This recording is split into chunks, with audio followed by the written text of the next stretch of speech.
Dans un instant, comme promis, je vous présenterai Marc Philippi, c'est le magicien officiel du Tour. Cet ancien coureur cycliste réalisera pour nous quelques tours de passe-passe autour du Tour. Nous l'avons invité parce que nous sommes à Blois, qui est un peu la capitale française de la magie, comme vous allez pouvoir le constater avec ce reportage de Claude Crespo et Nadine Picard. Le jour, Pascal enseigne la physique et la chimie. Certaines nuits, il redevient un poète magicien. C'est l'histoire d'un petit foulard.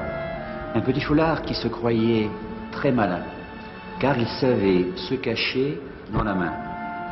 Un joker qui passait par là le regarda, souffla et le chassa.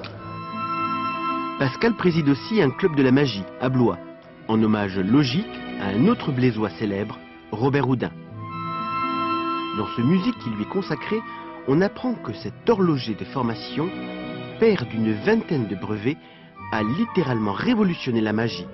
Je crois qu'en même temps qu'un grand savant, Robert Houdin était un grand fantaisiste, un grand humoriste, quelqu'un doué d'un charme fou et qui savait enrober justement ses tours de magie très précis et basés sur la mécanique la plus précise, de beaucoup d'humour et de beaucoup de poésie. C'est lui notamment le premier qui a abandonné l'espèce de costume abracadabrant des sorciers traditionnels au profit de l'habit de soirée. Il a voulu démystifier également l'art de la magie. Les membres de ce club ont bien retenu la leçon. Ces amateurs se rencontrent une fois par mois pour être les premiers témoins de leurs illusions réciproques.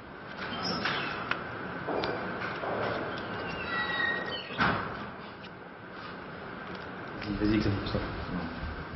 Ça te va? Ça me va bien.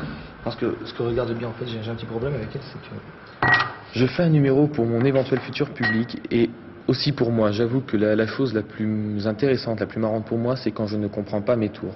Ça peut paraître absurde, mais il y a des jours où je me trompe moi-même, je me regarde, je me filme et quand je me trompe moi-même, je me dis c'est magique, c'est magnifique.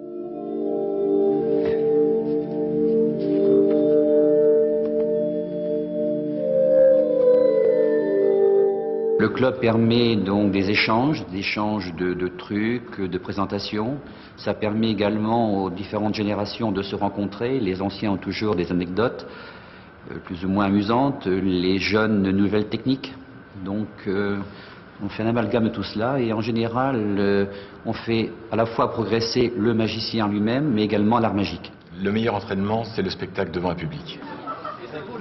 Un public que ces artistes rencontrent de temps en temps et qui à chaque fois leur offre la récompense suprême, un regard d'adulte qui redevient un étonnement d'enfant.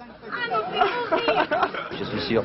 C'est une lampe qui s'est un peu transformée au cours des siècles, hein, mais il paraît qu'elle garde tout son pouvoir. Eh bien, cette lampe s'allume magiquement. Il suffit de quelques instants et hop, ça marche. Il est extrêmement fin. Et pourtant, voyez-vous, si je prends ce cordon et si je le coupe, la lampe s'éteint. J'espère, madame, vous avez eu le temps de faire votre vœu, parce que maintenant, je suis désolé, mais c'est trop tard. Hein. Merci.